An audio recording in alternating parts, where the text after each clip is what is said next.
Halo Datazen, perkenalkan nama saya Erlingga. Saat ini saya sedang berada di salah satu ruangan pustekan atau Pusat Teknologi Pertahanan dan Keamanan ITB. Nah, bersama dengan saya kali ini ada Pak Ari. Pak Ari bisa perkenalkan diri dulu Pak. Siapa, terus juga Bapak asalnya juga Iya, mungkin. terima kasih nih Mas Erlangga. Jadi nama saya Ari Setiadi Priyatmanto. Saya bekerja di Institut Teknologi Bandung sebagai dosen di Sekolah Teknik Elektro dan Informatika. Itu mungkin profesi yang seumur hidup mungkin ya, jadi dosen gitu. Dosen. Tapi selain itu tentu saja saya kebetulan saat ini mendapatkan amanah menjadi Kepala Pusat Penelitian Teknologi Informasi dan Komunikasi ITB. Selain itu tentu saja yang hari ini kita diskusikan terkait sama industri pertahanan. Betul. Yang mungkin kalau dilihat mungkin awalnya dari saya kecil mungkin. Iya. Udah mainannya itu ya, tentara kecil-kecil itu main-main perang-perangan. Jadi dari kecil sudah memang senangnya di situ. Oke. Jadi dari pengalaman kecil ke bawah sampai Ya, ke sekarang. bawah. Saya kira Motivasinya mungkin lebih kuat anak juga ya? laki-laki secara instinktif kayaknya ini ya, terbiasa dan senang di daerah begitu. Betul. Kalau udah kejadian lihat betul-betul hasilnya mungkin Ngeri. kapok juga sih, ngeri juga. Ya. Oke Pak, menarik juga ya tadi udah sempat disebutkan juga oleh Pak Ari bahwa kita kali ini akan membahas tentang pertahanan Indonesia dan juga tentang industri pertahanan Indonesia. Nah, kebetulan juga nih Pak Ari sebagai salah satu dosen senior juga di Sekolah Teknik Elektron dan juga Informatika, beliau juga telah berkecimpung di beberapa urusan industri pertahanan dalam negeri. Sekaligus juga beliau juga memiliki pengalaman yang luas terkait dengan pertahanan Indonesia. Mungkin Pak boleh diceritain dulu nih Pak, Bapak melihat pertahanan nasional Indonesia itu seperti apa sih Pak saat ini? Mungkin dengan zaman-zaman era reform atau pasca reformasi mungkin Pak. Iya. Ya pengalaman sih ini ya, karena sudah tua pasti pengalamannya jadi banyak sebetulnya. Kalau dilihat perjalanan profesional saya sebagai seorang insinyur itu dimulai di industri waktu itu industri pesawat terbang Nurtanio. Oh ya, Nurtanio yang di PTDI ya, PTDI ya, anak salah satu ininya ya, PT Dirgantara Indonesia ya waktu Dirgantara itu ya. Indonesia. Jadi setelah selesai, saya waktu itu tugas akhirnya di N250 Control System. Pesawat N250. Pesawat N250 ya, itu kan sekarang jadi Hari Teknologi Nasional itu kan Iya. ketika N250 terbang pertama kali ya. Betul. Itu di era Presiden Habibie ya Pak? Atau Zamannya Pak Harto, zamannya masih Pak bukan? Harto. Oh, oke. Ya. Jadi di situ kebetulan sebagai junior engineer saya terlibat di situ bahkan sebelum selesai kuliah karena sudah di sana. Kemudian setelah itu saya di PTDI cukup lama sebelum betul-betul jadi dosen di Institut Teknologi Bandung ya. Okay. Nah, selama itu ya jadi paham betul bagaimana buat pesawat. Jadi tim yang waktu itu memang diproyeksikan untuk membangun banyak hal sebetulnya. Contoh-contohnya apa aja tuh Pak? Ya, saya kira N250 salah satunya, semua subsistem di situ. Yang pada saat itu sebetulnya kita harus bilang, waktu itu kita masih melihat N250 dibangun sebagai bagian dari assembly sistem kompleks ya. Jadi pasti PTDI nggak buat sendiri semua. Kita bekerja sama dengan kontraktor-kontraktor, vendor-vendor teknologi dari negara lain, dari negara maju waktu itu ya, terutama Jerman, Amerika tentunya, dan Inggris untuk bisa menghasilkan satu sistem yang cukup kompleks seperti N250. Nah, kami di sana sebetulnya mendapatkan banyak sekali ilmu yang memungkinkan kita buat sendiri. Jadi dari dulu memang semenjak saya selesai S1 dan kerja di sana, saya sebenarnya punya banyak keyakinan untuk proses kita membangun satu sistem itu sebetulnya selalu mungkin kita lakukan. Bahkan sekompleks N250 sekalipun. Gitu ya. Apalagi yang tidak terbang.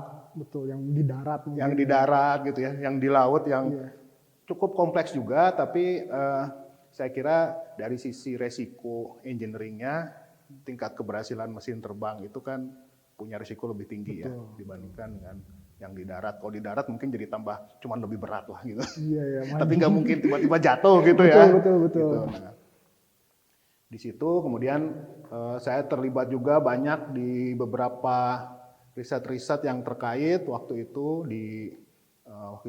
riset ini ya, pusat Dewan Riset Nasional, ada zamannya Pak Harto dulu masih ada dewan-dewan begitu. Oh, ya, siap. Ya. Di Kalau situ sekarang ada. mungkin BRIN-nya sekarang ya. Kayak BRIN, ya kalau BRIN itu kan menyatukan semua. Betul. Kalau dulu kan masih ada Tercecer mungkin ya, tercecer-cecer tersebar juga. tapi riset untuk perguruan tinggi dan waktu itu dengan beberapa bidang itu sudah ditaruh di Pos-pos masing-masing. pos di namanya Dewan Riset Nasional. Oke. Nah, di situ saya bicara juga apa-apa yang sampai sekarang saya masih geluti, kemudian juga terkait dengan hal-hal yang memang sampai sekarang jadi hype ya, hot gitu. Seperti computer vision dari zaman itu. Computer vision tuh? Computer vision kamera, jadi ambil gambar, kamera, kemudian kita masukkan informasinya ke mesin. I see. Jadi di situ sudah mulai bicara teknologi seperti pengenalan objek gitu ya. Face recognition juga mungkin. Face recognition gitu ya. Okay. Itu yang kita harus lihat bagaimana, oh ini tank gitu.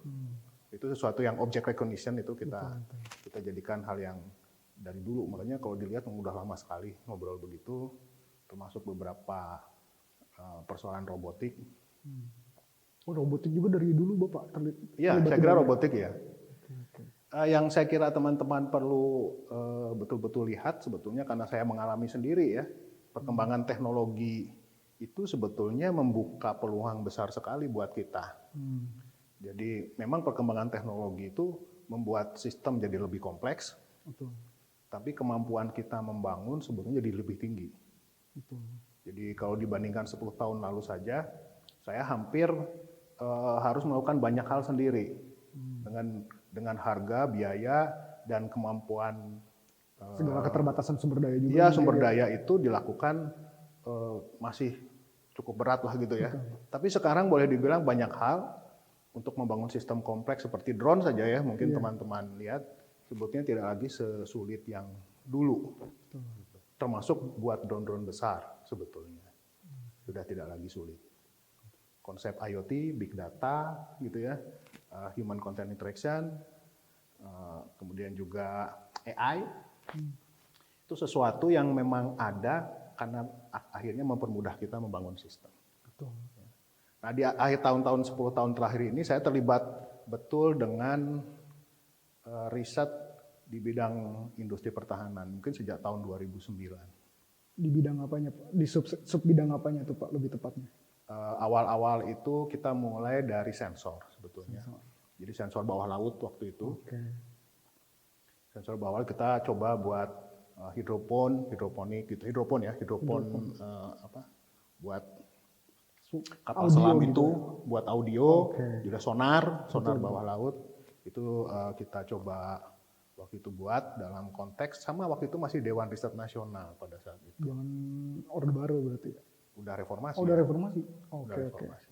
Jadi era Orde Baru itu saya sampai pada level urusan N250, kemudian robot-robot gitu ya. Nah, masih belum terlihat urusan defense secara khusus. Masih gitu secara general mungkin. Iya. Dulu PTDI saya kira sudah punya beberapa prototipe yang terkait sama rudal dan lain-lain sebetulnya. Tapi waktu itu kan boleh dibilang kita tidak terlalu fokus ke sana ya. Betul. Karena kan masih transisi juga kan pemerintahnya juga. Betul. Nah di tahun 2009 mulai dari situ, kemudian mulai banyak buat sensor, dan di pertengahan 2012, 2013 kita mulai buat, waktu itu saya habis pulang, virtual reality ya, kita buat simulator.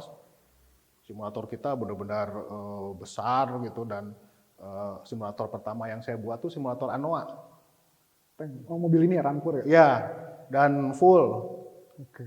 Nggak full ya, to half degree of freedom simulator gitu. Jadi itu disimulasikan bareng PT Pindad atau gimana Pak? Iya, dulu awalnya sebetulnya dengan teman-teman di pusat kesenjataan kavaleri karena waktu itu masuk itu ya, ANOA di sana. Kemudian setelah itu beranjak ke sini mulai ngobrol dengan teman-teman Pindad. Dan sebetulnya sekarang pun masih ada pembicaraan sebetulnya dengan Pindad tentang kemungkinan itu betul-betul dijadikan satu paket dengan ANOA-nya ya. Gitu. Oke Pak, kan tadi juga Bapak udah sempat menyebutkan ya, Bapak waktu itu pernah terlibat dalam penyusunan atau perancangan simulasi ANOA bersama dengan Pusenkaf dan juga PT Pindad. Nah Pak, dalam kurun waktu 3-4 tahun ke belakang nih Pak, ada nggak sih Pak pengalaman kolaborasi lainnya yang Bapak terlibat juga gitu, yang terbaru? Sebetulnya hampir ini ya, hampir tanpa jeda sebetulnya keterlibatan dengan teman-teman di bidang pertahanan keamanan. Nah, yang terakhir itu mungkin dengan teman-teman BPPT, PTDI gitu ya. Kami terlibat juga dengan Pustekhan, bersama Pustekhan itu bicara di program KFX dulu ya. Iya, bekerja sama Korea Selatan. Ya, dengan Korea Selatan yang sekarang sudah terbang tuh, Boromai Baru-baru itu. ya.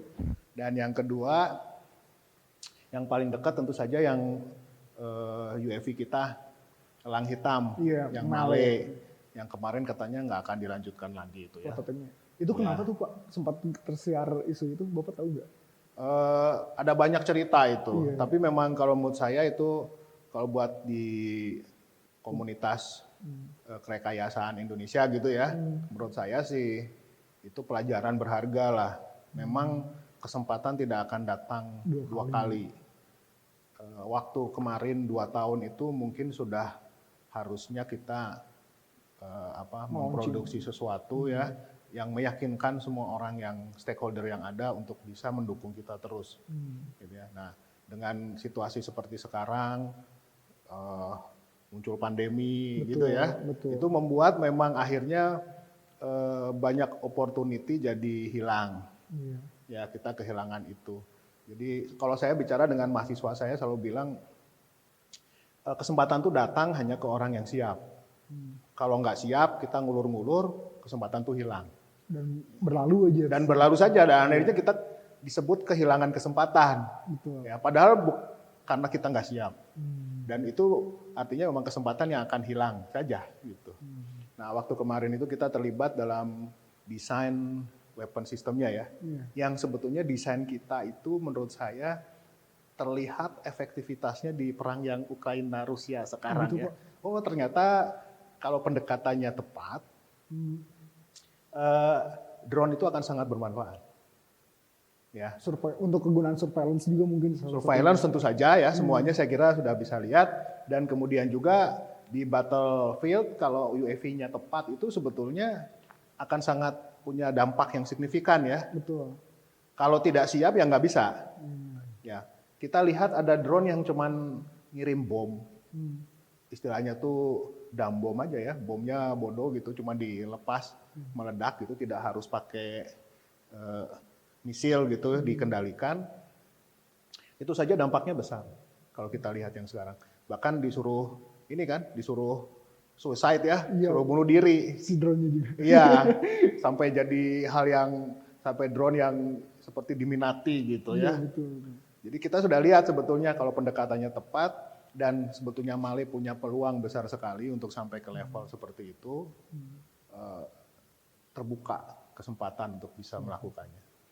Ya, ini pelajaran besar lah kalau untuk yang Mali. Berarti Bapak juga secara tersirat juga menyatakan bahwa kita tuh sebenarnya mampu ya Pak. Entah itu mungkin memproduksi dari yang high level teknologi juga seperti yang tadi juga Male. Itu kan Male mungkin di Indonesia juga dapat dikategorikan sebagai high level teknologi produk juga kan. Ya. Karena kan itu kan ngebangun dari awal ya, dari perancangan sistem sampai ke prototipe dan juga siap untuk produksi juga. Iya. Menurut Bapak nih tingkat kesiapan industri-industri dalam negeri untuk memproduksi peralatan alutsistanya Indonesia tuh seperti apa sih Pak tingkat kesiapannya? Iya, ya namanya maturity ya. Kalau saya bilang industri itu bicaranya bukan cuman pintar gitu ya. Oh kita tahu caranya, tapi kita punya pengalaman dan pengalaman yang cukup banyak dan cukup baik ya untuk bisa melakukannya. Nah pengalaman itu biasanya tidak dicapai dengan baca buku atau ya, dan kita harus melakukannya berkali-kali.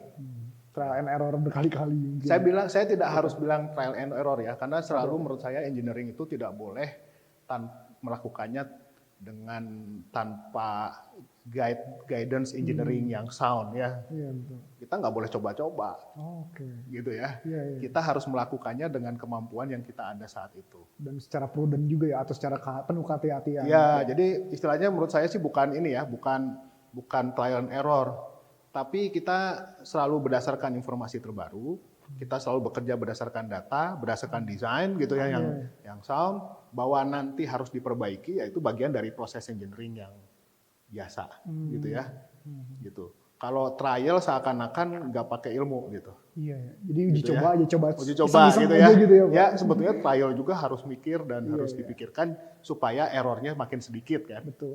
Gitu. Nah, jadi kalau saya bilang persoalan kita memang akhirnya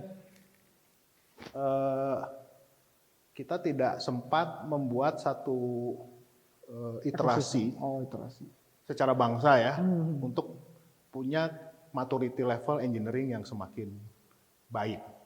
Ada orang-orang yang semakin baik karena nyoba terus, karena tidak terlalu terkungkung, terjebak pada pola birokrasi maupun juga lingkungan yang sekarang ada, sehingga tidak terputus-putus gitu proses Sustain aja gitu ya. membangun kompetensinya ya. Iya. Kita lihat kan ada beberapa industri lokal yang kemampuannya cukup tinggi.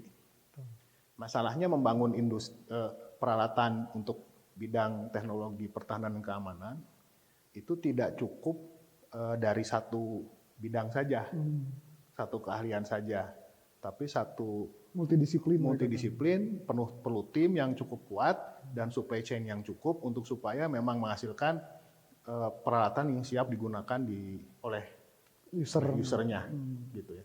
Dan memang sesuai dengan misinya akhirnya, gitu ya.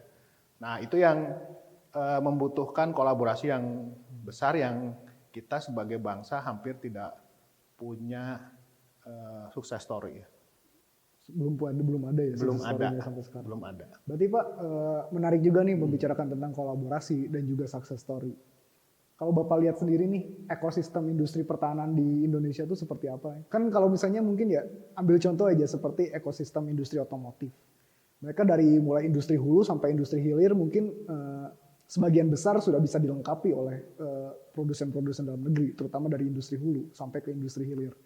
Nah, sedangkan kalau di industri pertahanan sendiri seperti apa sih Pak ekosistemnya Pak di Indonesia? Tadi Mas Erlangga bicara soal industri otomotif ya. Iya. Saya setuju. Jadi sebetulnya industri otomotif juga kita sudah punya supply chain yang cukup baik kan ya. Betul. Persoalannya kita di industri otomotif masih punya lubang gitu ya di bidang bisnis produk otomotif. Sehingga kita tidak bisa misalnya mendapatkan produk-produk yang seperti Proton Saga untuk Malaysia. Iya. Kebayang. Supply chain-nya lengkap. Di Indonesia tuh lengkap sekali. Kanvas krem segala macam. Tapi kita tidak punya kerangka dalam konteks bisnisnya ya, bisnis produk otomotifnya. I see. Kebayang. Nah, di industri pertahanan sebetulnya lebih berat lagi. Tantangannya lebih. Iya, karena supply chain-nya sebetulnya juga nggak ada. Iya. Ya tidak cukup. Kalau buat prototipe saya kira tidak ada masalah gitu ya. Kita juga sudah melihat ada pabrik yang bisa bangun buat amunisi seperti bom bodoh tadi ya. Iya. Sudah ada itu di Jawa Timur saya kira. Dan kalau kita bicara logistik, nah seperti yang saya bilang tadi, kalau kita buat industri secara amatir yang diobrolin produk ya. Betul. Oh produk ini gitu. Kemudian kalau kita bicara di industri pertahanan yang diobrolin, oh kita mau pakai Rafale, kita pakai ini gitu ya. Pakainya produk aja. Produk kita ngobrolnya ya. Iya. Padahal kalau ngobrolin perang itu kita ngobrol doktrin, ngobrol bagaimana berapa ratus ribu orang melawan berapa ratus ribu orang kan gitu ya. Pak. Kita ngobrolnya akhirnya strategi dan harusnya ngobrol logistik kan gitu ya. Betul. Kalau Lucu bilang ya bicaranya kalau amatir bicaranya taktik gitu ya. Oh ini saya mau pakai F-15 atau apa. Kalau profesional yang diobrolin logistik. Gitu ya. Karena sudah levelnya udah lain lagi. Sama-sama pakai barang yang sama, yang satu sudah level pembicaraannya di logistik, sehingga mau berapa kali lawannya datang juga kita siapkan bagaimana menahannya, kan gitu ya. Atau sebagus apa lawannya kita siap untuk mensuplai persenjataan kita supaya bisa nyerang terus. Seperti yang kita lihat di Ukraina ya, gitu ya. Jadi udah, yang lain sibuk HIMARS atau yang lain-lain, yang ini sibuk bagaimana mensuplai amunisi sebanyak-banyaknya untuk pihaknya, kan gitu ya. Jadi bisa nembak terus. Betul. Dan tanpa henti juga kan, karena kan semakin lama perangnya kan mungkin salah satu pihak juga bakal kedodoran ya Pak. Betul. Nah, Betul ya? yang dipikirkan kan bagaimana caranya kita jadi yang terakhir kedodoran. Betul. Biasanya kan di situ ya. Iya. Kalau terlalu overwhelming gitu perbedaannya ya kita akan kalah dengan cepat, nggak sempat bicara logistik. Betul. Kan gitu ya. Tapi kalau kita sudah pada level yang bisa bertahan, tinggal kapan kita menjadi yang terakhir, yang The last man standing. the last man standing gitu kan. Dan saya kira peperangan akan banyak di situ. Menjawab nggak tadi ya di pertanyaannya tadi ya? Oke Pak, saya coba tarik lagi ya. Berarti gak apa-apa kalau santai aja. Jadi kan apa ya, balik lagi ya mungkin ke ekosistem industri pertahanan mungkin ya. Oh sekarang gimana gitu ya, Betul, bener ya? Pak, Nah, gitu. ya kita lihat banyak industri-industri bagus. BUMNIS kita tuh bagus loh semuanya. Sayangnya nggak ada yang berhasil secara Story mungkin atau ini ya track record. komersial. Oh, oke. Kalau saya lihat memang tidak bisa industri pertahanan dimulai dengan sekedar buat barang-barang industri pertahanan. Betul. Gitu ya. Karena kan keterbatasan konsumennya juga ya.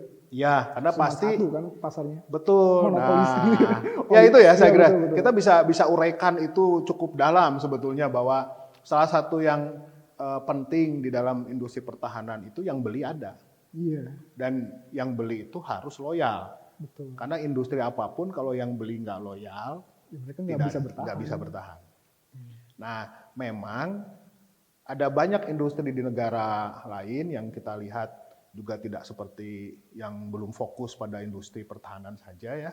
Mereka memproduksi produk-produk yang tidak langsung terkait sama industri pertahanan. Jadi mereka bertahan di situ. Ya, kalau kita lihat misalnya di banyak industri di Asia, ya, mungkin di Korea misalnya, itu kan selain jadi supplier tank, dia juga supplier mobil. Dia buat mobil, pabrik mobil, yang juga penggunanya banyak. Ya, akibatnya dia punya semacam nafas untuk bisa memproduksi produk-produk industri pertahanan buat tank, kan gitu ya, buat senjata ringan, buat senjata yang lain. Dan itu artinya dia bisa bertahan membuat itu, sekaligus juga pemerintahnya juga mendukung sebagai pembelinya. Nah, kita punya masalah, kita tadi Dual mungkin use juga mungkin ya. Yang tadi Bapak sebutkan kan berarti lebih ke mendiversifikasi produk ya, produk-produknya. Jadi misalnya ya supaya bisa bertahan ya. betul. Supaya bisa Ketika, bertahan. Jadi kan ya kita tahu lah ya, pasar industri pertahanan kan sifatnya kan monopsoni ya, atau dengan satu pelanggan saja, yaitu pemerintah biasanya. Sedangkan kan kalau misalnya pemerintah tidak dalam tanda petik tidak melirik produk industri pertahanan, taruh aja perusahaan A, ya otomatis kan perusahaan A perlu meredefinisi lagi kembali ya, meredefinisi mereka bisnisnya apakah hanya bisa bergantung kepada industri atau penyediaan produk-produk pertahanan, atau mereka mungkin mulai beranjak ke dual use itu ya.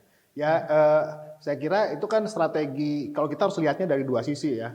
Pertama dari sisi industrinya sendiri, dia harus mencari berbagai macam strategi untuk bisa bertahan. Sekaligus dia mampu memproduksi barang-barang yang lebih berkualitas setiap saatnya ya, kan gitu. Jangan, oh ya sudah saya maklun saja jadi pembuat panci misalnya. Bisa, sama pakai teknologi tinggi juga gitu ya. Tapi kan tidak nambah pinter. Iya. Kan gitu ya. Kebayang. Gitu. Itu kan terus gitu. Nah, di sisi lain pemerintah juga memang sebagai pembeli, satu-satunya pembeli, karena dia tahu itu industri strategis, harus bersedia beli. Karena itu yang akan menjamin istilahnya itu kan siklus produknya sendiri ya, siklus hidup dari produknya. Betul. Gitu. Kalau tank dibuat dengan versi 1 ditembak 12,5 gitu ya, 0, itu masih tembus. Tapi saya kira kalau dibeli lagi satu serinya sudah nggak tembus lagi. Karena udah ada ininya ya, udah ada upgrade-nya. Upgrade-nya, karena akhirnya sudah tahu bahwa Kelemahannya salah satu dengan itu ya. besi setebal ini masih bisa tembus. Ya, jadi itu yang saya kira dua hal itu yang kalau kita telusuri akan jadi persoalan di Indonesia, gitu ya. Nah, kalau dilihat saya gimana? Kalau ditanya ya, kalau dari sisi saya pribadi gimana? Memang saya beruntung karena kebetulan saya mulai dari teknologi, kemudian sebagai praktisi yang kebetulan ada di perguruan tinggi, saya punya keleluasaan untuk menerapkan itu di sebanyak mungkin bidang. Berbeda misalnya dengan industri yang langsung ya. Dan kalau di perguruan tinggi biasanya istilahnya itu kalau di industri pertahanan dengan produksi terbatas. Gitu ya. Jadi praktis sebetulnya saya tidak punya keharusan untuk mensuplai, untuk memproduksi banyak-banyak malah. Betul. Ya, jadi saya bisa mempertahankan kapasitas yang tidak terlalu besar, tapi kita punya kualitas yang dapat menjadi teknologinya makin tinggi. Itu yang saya kira membuat kita punya kesempatan bertahan gitu. Nah, sayangnya memang hampir nggak ada produk industri pertahanan yang betul-betul loyal ya, ininya ya, pembelinya ya. Sulit juga ya. Nah Pak, ini juga mungkin ya salah satu faktor yang membuat si customer atau pengguna produk-produk industri pertahanan dalam negeri loyal juga kan mungkin bisa dijembatani lewat peraturan atau regulasi TKDN, tingkat komponen dalam negeri.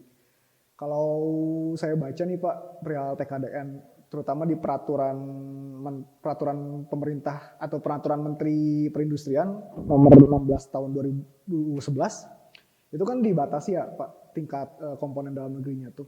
Misalnya 25%. Mereka baru bisa masuk ke lelang di e-katalog, yang mana itu pemerintah kan semuanya sekarang terpusat kan pengadaan di e-katalog itu. Jadi nih industri-industri apapun, terutama industri manufaktur atau pengolahan, mereka bisa masuk ke e-katalog buat mendaftarkan produknya supaya mereka bisa dibeli oleh pemerintah. Bahkan ketika nilai TKDN plus bobot manfaat perusahaan, yang mana itu ketika ditotal jadi 40%, pemerintah menjadi wajib membeli produk tersebut. Nah, kalau pandangan dari Bapak sendiri nih, perihal regulasi TKDN di Indonesia, terutama yang tadi saya sebutkan itu, seperti apa sih Pak prakteknya di industri pertahanan dalam negeri? Mengingatkan industri pertahanan kan memang perlu diakui selain strategis, juga high level gitu ya Pak. Nggak bisa dipukul rata dengan industri manufaktur lainnya. Iya, ya ini TKDN tuh cerita yang mungkin juga seumur saya mungkin ya. Dari zamannya Pak Harto juga sudah bicara itu gitu. Nah, sebetulnya semuanya juga bingung kan bahwa apa yang disebut kandungan lokal. Iya. Ya. Kalau teman-teman lihat sekarang, kalau kita bicara hal yang clear aja ya, hardware misalnya, electronics hardware. Itu praktis sedunia ini tidak banyak, semuanya bersumber mungkin 60-70% dari satu tempat gitu ya. Dari misalnya dari Taiwan, Cina. Kalau komputer sudah pasti. Ya, sudah komputer pada level yang cukup tinggi. Kita sudah tahu pasti Taiwan gitu ya. Pasti mulainya dari sana gitu. Kemudian juga kalau komputernya agak sedikit kecil, embedded system mungkin dari Cina. Ya kan? Gitu. Tidak ada pilihan lain. Dan kenapa begitu? Karena memang supply chain teknologi dunia itu memang bergerak, berevolusi untuk membuat semuanya lebih efisien. Betul. Dan salah satu cara untuk membuat lebih efisien itu sampai ke economy scale kan, skala produksi yang ekonomis, yang artinya itu besar. Dan itu menguntungkan semua sebetulnya, kalau saya lihat. Nah, menguntungkan semua bagaimana? Artinya kita selalu bisa mendapatkan barang dengan harga yang kompetitif gitu ya. Nah, kalau semuanya sudah ada, lalu di mana industri lokal bergerak kan gitu ya? Kalau saya melihatnya begini, yang modular, kalau kita lihat tadi Internet of Things, industri-industri baru ya, itu bicaranya tentang modularisasi loh. Jadi semuanya sebetulnya bisa dibangun menggunakan seperti Lego. Ya, blok yang mirip, yang bisa dipakai terus semuanya, gitu. Yang disebut military standard itu sebetulnya industrial standard yang dikasih, misalnya tahan debu, tahan getaran, gitu ya. Lebih dari sekedar misalnya suhunya. Jadi sebetulnya kalau kita lihat ada banyak peluang, bahkan lebih banyak peluang untuk lokal, untuk bisa membangun sistem baru menggunakan modularisasi seperti itu. Iya kan? Iya. Nah, apa artinya? Artinya sebetulnya produk itu akan lebih besar nilainya pada bagian inovasinya, bukan pada komponen-komponen itu tadi, materialnya. Jadi kalau dilihat itu sekedar bill of material, sepertinya seperti Rusia aja tidak ada yang punya kandungan lokal kecuali besinya. Gitu. Seperti itu.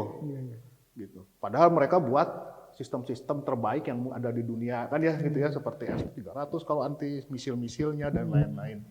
Tapi semua elektronik sistem yang digunakan itu ternyata bukan punya mereka, bukan mereka yang produksi. Mereka bagian assembly aja mungkin bukan dalam konteks desain sistem, makanya tadi saya bilang desain sistem itu betul-betul unik mereka, original mereka. Tapi kalau kita bicara pada level komponen atau submodul, dapat dari manapun ya. Iya. Dan memang seperti itu bagaimana orang membangun sistem sekarang. Ya kan? Nah, jadi memang bicara TKDN tidak secara sederhana, kita breakdown komponennya, kemudian kita lihat asal-usulnya dari mana. Nah, itu yang kalau sampai seperti itu, kita akan selalu punya masalah terlalu sedikit. Betul. Karena keterbatasan industri hulu juga mungkin produksinya. Lalu gimana Pak, TKDN yang cocok seperti apa? Mungkin gitu ya? Iya betul Pak. Yang idealnya seperti apa? Iya. Nah ini seperti banyak kasus ya. Misalnya kalau Anda lihat produk-produk Apple, ya kan? Itu di breakdown kalau kita bongkar sampai ke level subkomponen dan komponen, dibandingkan dengan yang bukan produk Apple, mungkin harganya nggak beda jauh. Aluminiumnya mah di kilo aja lah, gitu. Itu aja mungkin masih, betul, ya kan gitu ya, dilihat. Nah, tapi begitu kita lihat dia jadi bentuk dan sistem, ya kan, tiba-tiba kok harganya bisa 10 kali lipat dari yang Android biasa. Gitu ya. Nah, itu yang menurut saya harusnya menjadi dasar dari bagaimana kita melihat TKDN. Berarti dari nilai uniqueness atau ciri khas dari suatu produk itu ya? Ya sebetulnya mungkin kalau saya bilang secara mudah sebenarnya nilai tambah dari bill of materialnya, gitu. Jadi misalnya kalau saya bisa buat rudal gitu ya, yang saya jual 1 miliar atau mau dibeli dengan harga 1 miliar, seperti Tomahawk kan ya kira-kira $1 juta mungkin atau $100.000 misalnya. Itu saya tinggal perlihatkan berapa saya beli komponennya yang didatang dari luar, kemudian jadi value yang besarnya 1 miliar. Ya. Tiba-tiba kita bisa paham, oh di situ nilai lokalnya. Karena saya yang memberikan added value kepada semua komponen-komponen itu. Dan yang nilai tambah itulah yang menjadi, kalau istilah ilmu ekonominya ya, yang masuk ke nilai-nilai GDP kita kan? Betul. Gitu. Kira-kira itu yang sebetulnya menurut saya penting untuk didiskusikan ya, didiskusikan cukup dalam ketika bicara tentang TKDN. Contoh lain misalnya beberapa produk yang terkait dengan industri yang nilainya besar seperti misalnya industri minyak misalnya. Ada beberapa, kalau dilihat dari automation-nya, itu kan sebenarnya sama aja ya.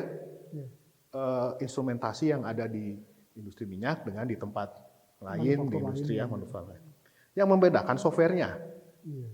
Sehingga ketika dibeli nilainya kok bisa Bisa berkali lipat. puluhan kali lipat dari yang sebetulnya dilakukan. Dan itu bukan terkait dengan sekedar berapa line of code kan, Iya.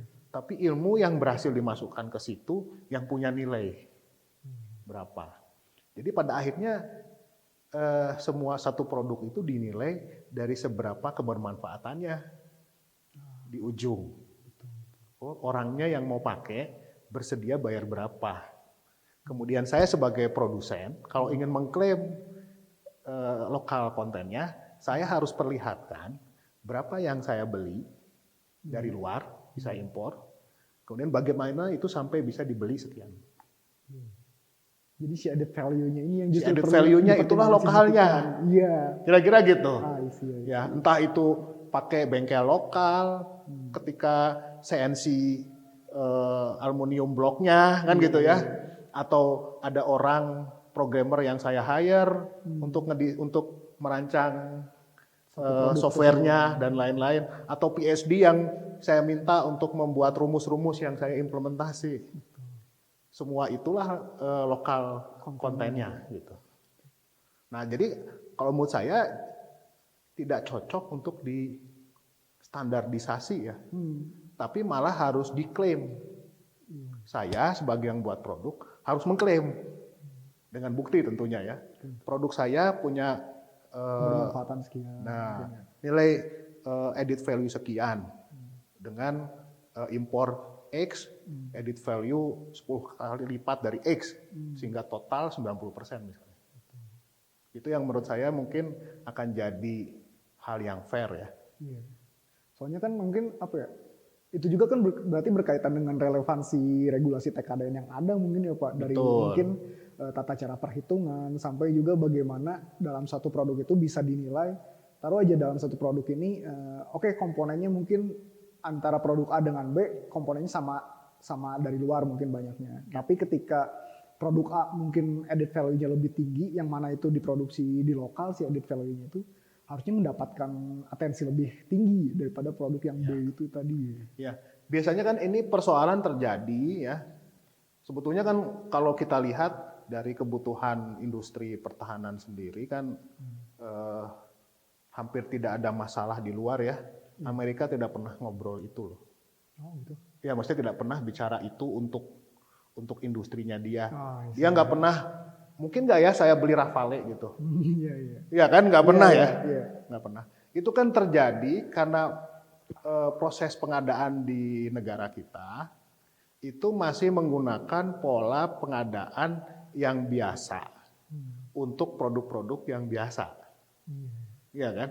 Padahal ini produk-produk industri pertahanan. Strateginya beda. Betul. Pasti cara pandangnya berbeda. Mungkin terkait memang posisi Indonesia dalam geopolitik ya. Jadi kalau beli satu, yang lain ribut, yang ini itu kan gitu ya. Ditekan, nanti urusannya sawit nggak bisa jualan kan gitu. Nah, itu akhirnya memang membuat kita perlu melihat dengan cara berbeda sebetulnya. Walaupun sebetulnya sebagai pemerintah, cara begitu paling mudah kan. TKDN ditetapkan, bagaimana cara menghitungnya. Kemudian kita tinggal lihat saja. Karena beli Rafale berapa? 100 juta dolar ya, 1 triliun itu. Ya kan? Dengan Boromai, kan gitu ya. Sama-sama kira-kira, kan gitu ya. Yang satu ada komponen lokalnya, biarpun sedikit gitu ya. Itu kan harus jadi kalau secara bisnis deal, WTO-nya, keputusannya tuh sangat clear gitu. Pilihannya itu. Nah, mungkin di pertahanan ada pemikiran lain gitu ya. Tapi itu juga punya dampak tentunya. Misalnya, oh kenapa milih itu supaya industri kita tidak ditekan, misalnya. Industri lain tidak ditekan tadi ya, sawit nggak bisa jualan, misalnya gara-gara kita beli yang lain. Ada politis lain. Tapi itu tentu saja kalau dibiarkan tidak pada proporsi yang tepat, ya, misalnya 20.000 triliun yang rencananya mau dibelikan itu habisnya ke sana semua, mungkin proporsinya tinggi ke sana, misalnya 80% pembelian seperti itu misalnya. sepertinya kita juga harus sadar konsekuensinya ya industri pertahanan nggak akan ada. Ya. Karena tadi Ya udah cukup membeli aja produknya atau gimana Pak? iya, karena kalau ngobrolnya tadi bicara nilai tambah, sebetulnya semuanya sangat clear. Di mana-mana pun belinya kalau untuk industri pertahanan pasti belinya dari pasti dalam negeri kan. Oke. Iya kan? Karena kalau ngobrol nilai tambah nih, sangat clear. Buat tank gitu ya, sejelek apapun, ya, dengan spesifikasi yang kita buat memang sesuai dengan realitanya, karena kita nggak perang juga, gitu ya. Sebetulnya membuat kesempatan kita membuat industri tank jadi sangat besar kesempatannya. Karena kita nggak usah buat spesifikasi yang berlebihan kan. Betul. Disesuaikan dengan kebutuhan dan dengan juga kebutuhan kondisi aktual sekarang. Gitu. Kalau kita mau perang ke Libanon ya kita minta UN, bukan perang lagi ya kan kita pasukan perdamaian ya. Ya UN belikan kita alat yang cocok buat di Libanon kan gitu ya, kan gitu. Tapi kalau buat di kita sendiri kita punya landscape politik, geopolitik dan juga mungkin landscape defense yang sebetulnya kita sudah bisa hitung. Siapa musuhnya gitu ya. Kemudian udah terpetakan juga. Udah terpetakan sebetulnya. Kemudian resiko perangnya bagaimana, kan gitu. Resiko defense-nya seperti apa. Apakah kita harus lawan Cina misalnya, atau harus lawan Amerika, atau kita kembali lagi ke era ketika kita jadi yang membuat mereka bisa damai, misalnya gitu ya. Ya. Itu semua sebenarnya akan menentukan barang apa yang kita bisa beli dan bagaimana kita mendorong industri kita, ya kan. Nah, kalau saya boleh bilang sebetulnya kita punya masalah ini ya, masalah itu sebetulnya yang paling mendasar. Kita kok tidak pernah bisa bicara tentang sebetulnya doktrin-doktrin pertahanan keamanan kita ya. Sehingga kalau ditanya bagaimana industri pertahanan, sebetulnya saya pribadi sebagai orang awam gitu ya, saya tidak bisa melihat benang merah bagaimana policy pertahanan keamanan kita bisa dibangun untuk bisa mendukung industri pertahanan. Karena itu harus ada benang merahnya. Gitu. Kalau memang kita sudah membuat kerangka geopolitik yang jelas tentang sesuatu yang terkait akhirnya dengan situasi keamanan kita pasti akan punya policy yang jelas tentang bagaimana kita mencukupi kebutuhan. Agar mencapai kemandirian tadi. Iya. Salah satunya apakah butuh mandiri? Akhirnya gitu. Ya. Kalau kita bersedia jadi Ukraina yang jadi permainan orang banyak, gitu ya, nggak usah buat industri pertahanan. Kemampuan buat proposal, minta senjata. Itu yang dibutuhkan. Betul. Iya kan? Karena orang yang punya senjata berkepentingan dukung kita supaya menang lawan kita. Sangat beda ya cara pikirnya ya gitu. Kalau kita ingin jadi Ukraina yang mandiri, yang kuat, bisa bicara A dan A ke yang sebelahnya gitu ya. Kita akhirnya tahu bahwa kita butuh industri pertahanan yang kuat. Kita harus bisa buat S-300 sendiri, S-400 sendiri, pesawat tempur sendiri. Kenapa? Karena kalau kita bilang A ke yang satu, yang lain nggak akan bantu. Betul. Iya kan? Karena ini nanti saya bisa bilang hal yang sama kok. Jangan ikut campur urusan saya. Oh ya udah kan gitu ya. Jangan ikut campur urusan saya ke dia juga kan gitu ya. Nah akibatnya kan kita harus mampu sendiri. Gitu. Itu yang menurut saya kita memang perlu betul-betul kembali ke jati diri kita ya. Kita sebenarnya ingin jadi bangsa yang seperti apa. Tidak harus jadi orang sombong, tidak harus jadi orang yang kemana-mana, jumawa kemana-mana gitu ya, kayak preman, apa kamu melong gitu ya, enggak gitu juga gitu ya. Tapi kita tahu bahwa nanti di tikungan itu saya ketemu sama pihak ini, sama orang gede sekali namanya Giant. Kalau dia nyanyi saya harus dengerin nih.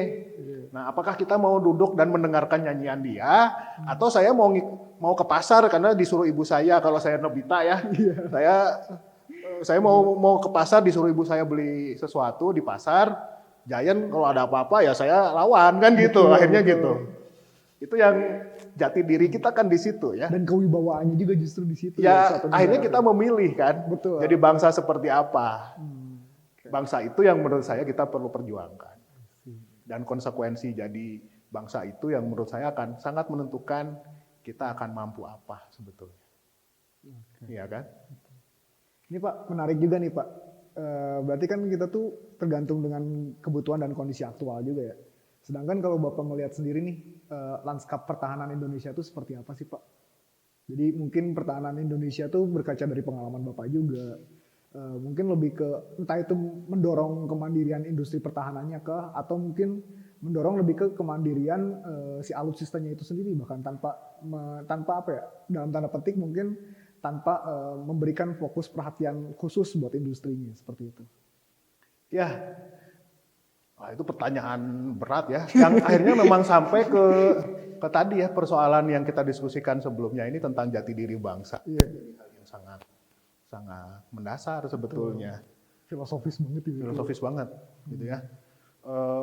Ke depan itu peradaban manusia, saya bilang memang berada pada ini 50 tahun ini ya, 50 tahun ke depan ini kita akan berada, ya kebetulan saya ngobrolnya di smart system. Iya. Jadi kalau ngobrol buat sistem, saya pasti berharap itu smart. Iya. Kalau udah bicara smart, kita ngobrol AI gitu ya. Betul. Wah langsung kebayang robot gitu ya, segala macam yang bisa jalan sendiri dan lain-lain. Futuristik aja ya ini. Futuristik. Nah, dari sisi pandang itu, gitu ya, teknologi yang itu, peradaban manusia akan sangat berbeda sebetulnya, ke depan ini ya. Ini window opportunity terakhir, gitu ya, bagi setiap bangsa untuk menentukan apakah bangsa itu akan berkontribusi signifikan di depan atau hanya akan ikut, gitu ya. Mungkin teman-teman perlu baca beberapa buku ya, buku yang Rekomendasinya apa aja tuh Pak? rekomendasinya ada yang saya kira yang paling banyak dibaca selama 4-5 tahun terakhir kan yang Yuval Harari ya. Itu ya. Sampai Triloginya itu ya. Ya trilogi itu saya kira ini Homo ya. sapiens, Homo Homo sapiens, Deus, dan Homo juga Deus dan 21st satu lagi century ya. Betul. Itu saya kira perlu banyak didiskusikan oleh teman-teman mahasiswa karena nanti yang 50 tahun ini pasti yang ngerasain teman-teman ya. Betul. Itu kemudian juga beberapa yang MIT buat terkait sama AI ya. Live. Elon Musk sudah bicara. Elon Musk juga selalu bicara AI itu jahat banget. Ya. Jahat banget itu bukan untuk seluruh umat manusia loh, tapi untuk sebagian besar umat manusia. Untuk sebagian kecil itu akan sangat membantu. Bahkan menguntungkan banget ya. Tidak butuh 90% manusia di dunia untuk ngeran planet pada produktivitas yang seperti sekarang. Planet tanpa 90% dunia itu akan planet yang lebih sehat, lebih baik, lebih makmur gitu ya, dibandingkan ketika diisi yang sekarang sebanyak ini. Gitu ya. Itu yang teman-teman perlu sadar bahwa 90% populasi, nah saya khawatir itu Indonesia di dalamnya sebagai satu bangsa gitu ya. Betul. Itu sebetulnya nggak relevan dalam kehidupan planet ini. Gitu ya. Ada nggak penting. Kira-kira gitu. Nah, itu yang akan sangat menentukan gitu ya. Ujung itu akan sangat ditentukan oleh apa yang akan kita definisikan sebagai bangsa saat ini. Ya. Isunya tuh bukan lagi ideologis. Ini nggak ada isu ideologis nih. Ideologis itu bisa dipakai sebagai dalih atau tameng. Sebagai alat, tools untuk siapapun yang ingin pakai. Ya kan? Gitu. Tidak ada lagi Marxisme gitu ya, liberalisme, nggak ada. Ini tuh isunya kepentingan. Dan kita punya kepentingan nasional yang harus kita jaga. Nah, kepentingan nasional kita definisikan apa? Kita ingin jadi bangsa yang akan bersikap seperti apa di kalangan masyarakat dunia gitu ya. Apakah kita ingin kontribusi cukup kuat? Ini sekarang perang nih. Ekonomi gonjang-ganjing gitu ya. Nah, kita berada di posisi apa? Kalau kita sudah melihat kan sekarang di depan mata kita loh. Bangsa yang produktif, ya, bangsa yang produktif ternyata mampu bertahan. Pak, produktif itu apa? Ya punya kemampuan. Energi salah satunya, ya kan? Pangan. Ini clear nih, kita lihat di depan mata kita. Kalau pangan kita nggak punya masalah, ya kita sepertinya nggak akan ada masalah nih, berada dalam gejolak yang seperti ini. Kalau energi kita bisa handle dengan baik, kita juga sepertinya tidak akan punya masalah nih. Dan bahkan kita bakal cenderung stabil ya Pak? Iya, bahkan jadi makin kuat. Mungkin, oke. Iya kan? Betul. Jadi nggak usah punya industri senjata aja. Ya ini ya kita lihat nih. Kita sudah lihat bahwa tanpa industri senjata yang kuat saja, kalau kita cukup produktif, saat ini kita akan jadi negara yang sangat kuat. Dengan sendirinya, nggak usah ngapa-ngapain ini. Betul. Gitu. Kita bisa mencukupi kebutuhan sendiri, energinya kita bisa penuhi dengan cara kita sendiri, gitu ya. Itu saja akan membuat kuat. Dan juga kan perihal ini ya, perihal ketahanan juga ya, kayak yang tadi Bapak sebutkan, ketahanan energi, ketahanan pangan. Ini jadi aspek logistik juga sebenarnya ya. Betul, itu yang saya bilang. Kalau kita masih ngobrol, kita pasti menang. Kalau kita punya Rafale, kita punya masalah itu. Gitu kira-kira gitu ya. Betul. Soalnya kan kita amatir lah gitu ya, kita amatir. Kemarin juga kan sempat ada gojangannya ya ketika ya Rusia dan Ukraina berkecamuk gitu di Eropa sana. Supply chain kebutuhan pangan terutama gandum kan ini sempat keganggu nih dari supply chain global tuh kayak. Karena kan Ukraina dan Rusia kan termasuk pihak yang dominan juga ya dalam ekspor sebagai importir ini eksportir. Ternyata kita impor gandum banyak sekali. Betul, itu kan baru terungkap ketika ini terjadi ya. Bahwa Indomie yang kita tiap hari makan itu ternyata ini ya. Gitu yang kita bangga ekspor juga ya, kita bangga ekspor kemana-mana. Betul. Oke Pak, beralih nih Pak. Ini mungkin saya juga mau minta pendapat Bapak nih terkait dengan hadirnya Undang-Undang Cipta Kerja nih. Kan di salah satu aspek Undang-Undang Cipta Kerja itu kan ada juga tentang pasal yang spesifik menyebutkan bahkan di industri pertahanan. Kalau saya kurang salah ingat di pasal 74 nih. Itu kan spesifik ya, di mana intisari dari pasal 74 tentang industri pertahanan itu kan mendorong peran yang lebih terutama bagi industri-industri swasta pertahanan, BMS. Dari mulai mungkin, bahkan mereka diberikan kesempatan untuk masuk ke produksi tier 1 bahkan apabila mampu. Nah kalau Bapak sendiri nih ngelihat kondisi industri pertahanan nasional dengan adanya Undang-Undang Cipta Kerja ini tuh seperti apa sih Pak? Mungkin. Ya memang tadi ya landscape peradaban ke depan tuh sangat berbeda. Peran dari swasta itu sangat besar. Betul. Dan semakin besar. Betul.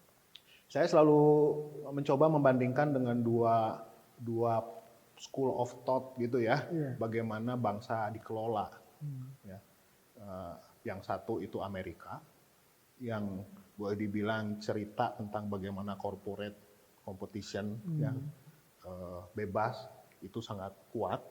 Kita di sana bicaranya merit, kinerja corporate gitu ya, itu jadi kuat dan terjadilah pertarungan di pasar. Betul. Kemudian di sisi spektrum paling kiri kita bicara Cina, yang negara jadi sangat kuat. Semua diatur dan dikontrol oleh negara, ya. Dan kita juga melihat di situ banyak keberhasilan. Migrasi kekayaan luar biasa ya, bagaimana populasi pindah dari rakyat miskin, populasi miskin ke populasi yang kaya, itu terbukti berhasil di Cina. Mungkin setengah planet itu seakan-akan gitu. Setengah planet berhasil dia bawa dari miskin ke menengah ke atas gitu ya. Itu cerita yang menurut saya kuat sekali ya ceritanya di Cina. Ke depan masih banyak masalah. Iya, mungkin semua tidak ada yang ideal lah ya, tidak ada yang ideal. Sama juga seperti di Amerika. Kita lihat pencapaian-pencapaian terbaik ada di sana. Betul. Ya, dari orang yang sudah bisa tiap harinya pergi ke luar angkasa ya, kayak di backyard, kemudian ngajak-ngajak temennya, yuk kita sebentar ke atas, gitu ya. Betul, ya, dan dia saya mau ngajak si Kapten Kirk ke atas gitu ya, itu kan sampai mereka juga punya masalah gelandangan tambah banyak, ketimpangannya tinggi. Tinggi, ya. Semuanya raksasa ekonomi, Betul. ya kan? Raksasa ekonomi dunia. Nah, saya kok tidak melihat kita punya peluang di dua hal itu. Ya, kita tidak mungkin jadi Amerika. Kita sudah lihat persoalan besarnya, gitu ya. Betul.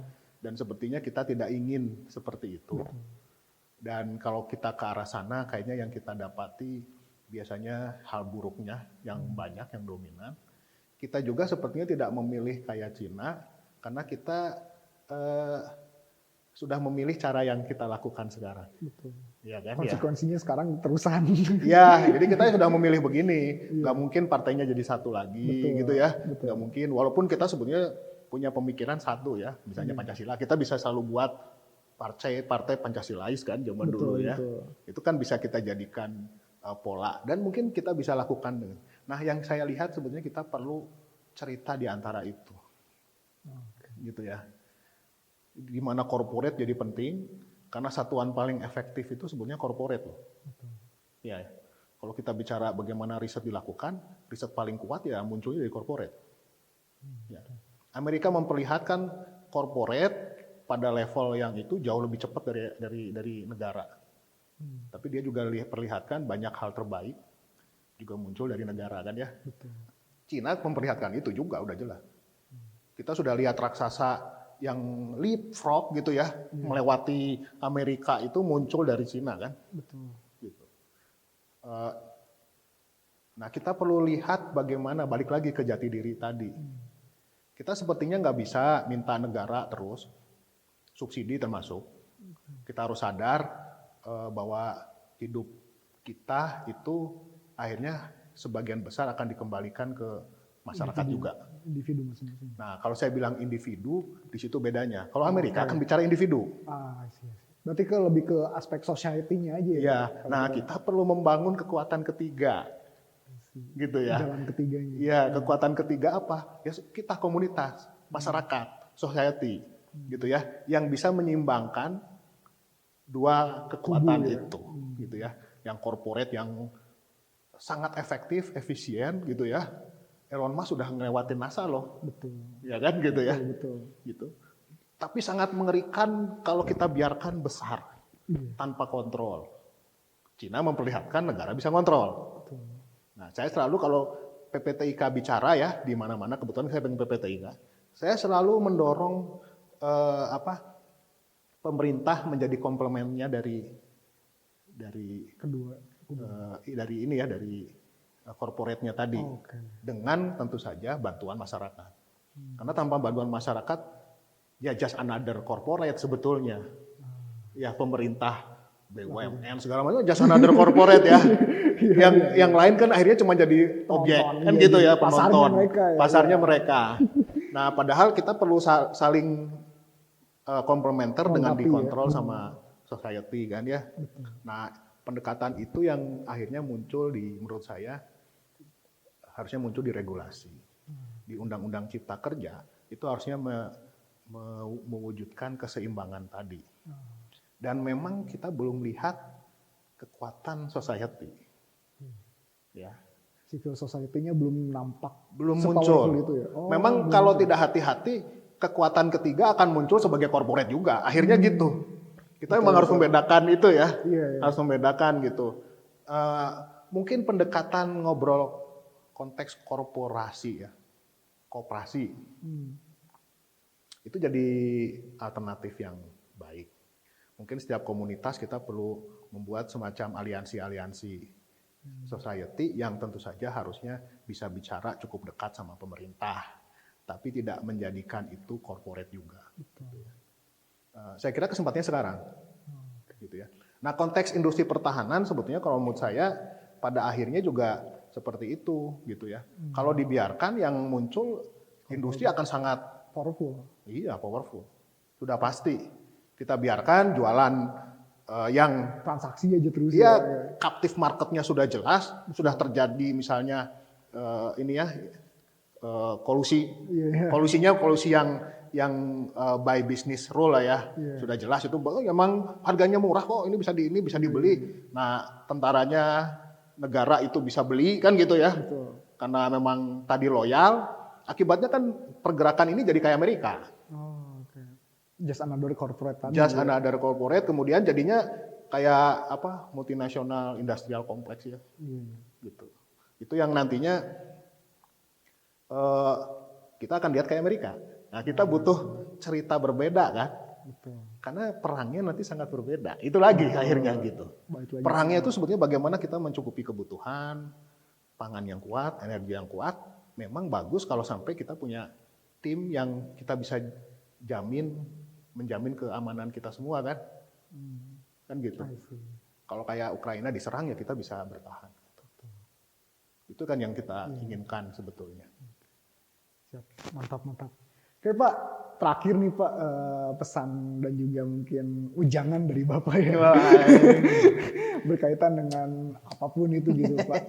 Menurut Bapak tuh apa ya, sebagai terutama bagi generasi saya juga ya, yang mana nanti sekitar ya visi ideal kan 2045 ya, yang kita udah mulai mengelola Generasi emas ya. Generasi emas, dan tentunya juga kan banyak juga beberapa lembaga think tank juga yang memprediksi bahwa kekuatan atau supremasi sipil tuh bakal muncul gitu di tahun itu. Bagaimana sih Pak cara kita menyusun milestones-nya tuh Pak, supaya kita tuh benar-benar menuju ke generasi emas tersebut? Iya, ini juga persoalan besar ya. Sebenarnya kita beruntung berada pada era yang kita bisa lihat contoh-contohnya di depan mata kita ya. Kita lihat Amerika gitu yang seperti itu, kita belajar betul bagaimana dia bisa sampai ke sana gitu ya dengan segala kehebatan dan kelemahan yang terjadi, ya kan itu ya. Satu yang menurut saya penting tadi, Cina juga sama saya kira. Teman-teman harus yakin betul ini era yang sebetulnya membebaskan, memerdekakan sebetulnya. Teknologi itu terdemokratisasi loh. Ya. Jadi tidak ada cara siapapun gitu ya bisa menghalangi Anda untuk mampu membuat apapun. Sekarang nih. Yang menghalangi adalah kita sendiri. Karena memang buat sesuatu itu susah. Sesuatu itu berat. Belajarnya lama, belajarnya udah capek. Membentengi diri sendiri ya dengan paradigma seperti itu. Itu ya. Iya. Kalau disuruh belajar integral saja menolak ya, Anda tidak akan bisa gitu melakukan hal-hal yang lebih kompleks dari itu. Nah, kesadaran itu yang menurut saya bahwa oh ternyata ini sesuatu yang harus saya kuasai. Nah, tinggal kita membuat aliansi supaya cara menguasainya tidak berat. Tentu saja sekolah itu salah satu yang penting ya. Betul. Bagaimana sekolah dibangun di ITB gitu ya, supaya teman-teman bisa menguasainya dengan lebih mudah, lebih cepat, dan bisa sampai ke level yang memang sudah cukup tinggi ya, sehingga kita bisa lakukan apapun yang kita mau. Anda tidak ada yang menghalangi. Tidak ada sedikit pun cara di peradaban manusia sekarang ya yang bisa menghalangi satu individu mencapai sesuatu sebetulnya. Tapi proses itu akan berat sekali. Dan itu yang kenapa kita penting untuk bisa kolaborasi. Iya, buat jejaring bersama, kolaborasi, dan tahu persis sebetulnya siapa lawan, siapa kawannya. Pesan saya sebetulnya betul-betul hilangkan cerita-cerita paradigma lama. Misalnya pertentangan kelas ya, proletar sama borju gitu ya. Itu sebetulnya nggak ada itu cerita itu. Itu yang menurut saya penting ya. Apalagi ideologis. Nggak ada itu perang itu. Yang ada sebetulnya ada grup manusia akan bertarung dengan grup manusia lain. Tergantung siapa. Kan gitu ya. Siapa yang menjadi teman dan kawan Anda. Nah, identifikasi betul itu. Dan hilangkan persoalan-persoalan yang sebetulnya primordial itu. Primordial itu kan cerita lama gitu ya, tua gitu. Nah, memang sudah nggak ada itu. Udah irrelevan. Gitu. Itu cuma tools. Bagaimana kita diadu domba. Nah, penting betul cepat buat aliansi, kuasai teknologinya, bangun sesuatu yang pada level di zaman ini. Saya kira kalau kita sudah bisa buat grup-grup yang bisa saling kolaborasi, kita akan sampai ke cita-cita yang Indonesia Emas 2045 itu. Mungkin itu dari saya. Wah, Komprehensif sekali ya pesannya, betul. Wow. Keren. Oke, sekian Data Zen penjelasan dan juga mungkin diskusi antara saya dengan juga Pak Ari Setiadi Prihatmanto ya Pak. Sampai jumpa lagi di sesi-sesi berikutnya. Bye.